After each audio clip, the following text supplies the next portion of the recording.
posts of teaching and non-teaching on regular basis. Extend RTE up to 12th class and enrich it. Stop merger, closure of schools.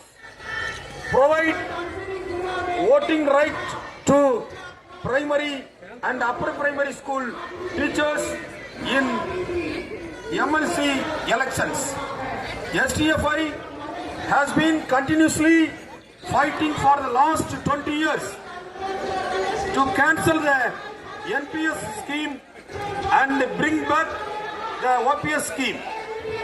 STFI has held many protests for that. It has participated in many protests. It has held many protests in Delhi every year. There is no other teachers federation that has protested to the extent of STFI for these demands.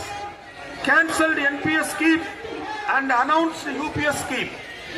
We don't accept it. UPS scheme is not a substitute for OPS. UPS scheme is not refunded to teachers. Government will take it. It is a scam scheme. Who are they to take our money? That is our question. So, central government should implement OPS scheme immediately. Government, employees and teachers in Tamil Nadu state in India are also pathetic. The reason is that they are currently not in the OPS scheme and not in the NPS scheme. The Tamil Nadu government has not made any agreement with the PFRDA so far. So the Tamil Nadu government is keeping the amount is collected from the employees. The DMK government said that it will cancel the CPS scheme in his election manifesto. This is a fraud. So we request from now Delhi Jantar Mandar that Tamil Nadu government should not delay anymore and bring back the OPS scheme.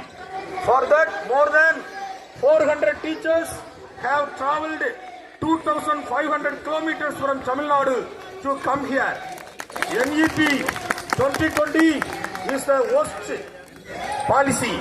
It can spoil the future education of the nation.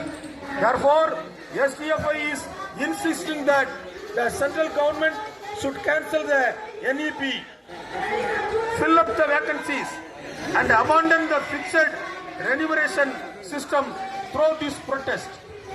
தமிழ்நாட்டிலிருந்து புதுடில்லி ஜந்தர் மந்தருக்கு வருகை வந்திருக்கின்ற 400க்கும் மேற்பட்ட STFI-யில் இணைந்திருக்கின்ற 9 இணைப்பு சங்கங்களின் பெருமைக்குரிய தோழர்களே, இன்று இந்திய பள்ளி ஆசிரியர் கூட்டமைப்பு என்று சொல்லக்கூடிய STFI அமைப்பின் சார்பிலே இந்த மகத்தான இந்த தர்ணா போராட்டத்தை நாம் நடத்தி கொண்டிருக்கின்றோம்.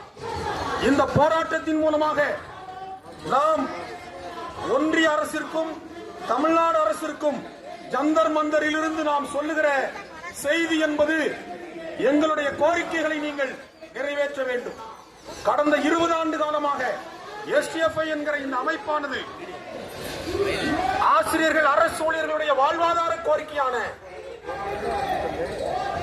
தன்பங்கேற் ஓய்வூதிய திட்டத்தை ரத்து செய்துவிட்டு பழைய ஓய்வூதிய திட்டத்தை நடைமுறைப்படுத்த வேண்டும் என்கிற கோரிக்கையை முன்வைத்து 20 ஆண்டு காலமாக தொடர்ந்து போராடி கொண்டிருக்கிறோம். இன்றைக்கு மத்திய அரசு தன்னுடைய நிலையை மாற்றிக் கொண்டிருக்கிறது. ஆனால் இன்றைக்கு வரை தமிழ்நாடு அரசு தேர்தல் வாக்குறுதியிலே கொடுத்த அந்த வாக்குறுதியை நாங்கள் ஆட்சிக்கு வந்தால் புதிய ஓய்வூதிய திட்டத்தை ரத்து செய்துவிட்டு பழைய ஓய்வூதிய திட்டத்தை கொண்டு வருவோம் என்கிற அந்த வாக்குறுதியை இதுவரை நிறைவேற்றவில்லை.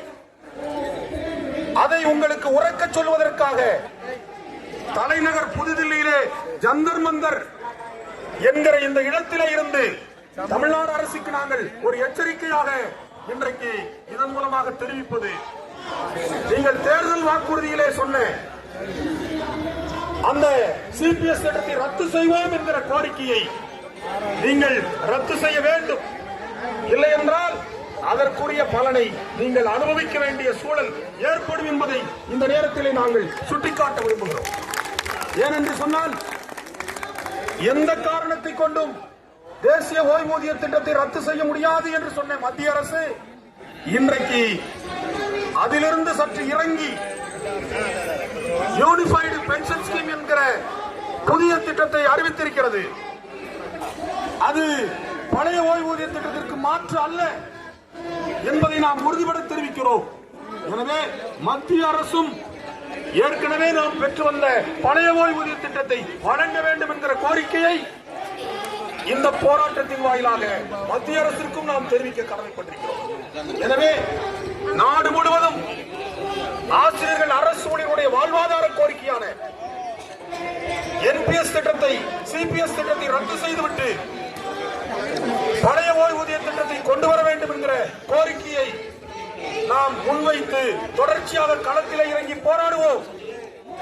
நம்முடைய கோரிக்கைகளை வென்றெடுக்கும் வரை எஸ்டிஎஃப்ஐ களத்திலே நின்று தொடர்ச்சியாக போராடும். அதற்கு தமிழ்நாடு எஸ்டிஎஃப்ஐ எப்போதும் உறுதுணையாக நிற்கும். தமிழ்நாட்டிலிருந்து எஸ்டிஎஃப்ஐ வீரர்களும் வீராங்கனைகளும் அணிவகுத்து அந்த களத்திலே எத்தனை முறை வேண்டுமானாலும் கலந்து கொள்வதற்காக 2500 கிலோமீட்டர் பயணம் செய்து நாங்கள் வருவதற்கு தயாராக இருக்கிறோம் என்பதை மட்டும் எடுத்து சொல்லி வாய்ப்புக்கு நன்றி கூறி விடைபெற்றுக் கொள்கிறேன். Thank you all comment.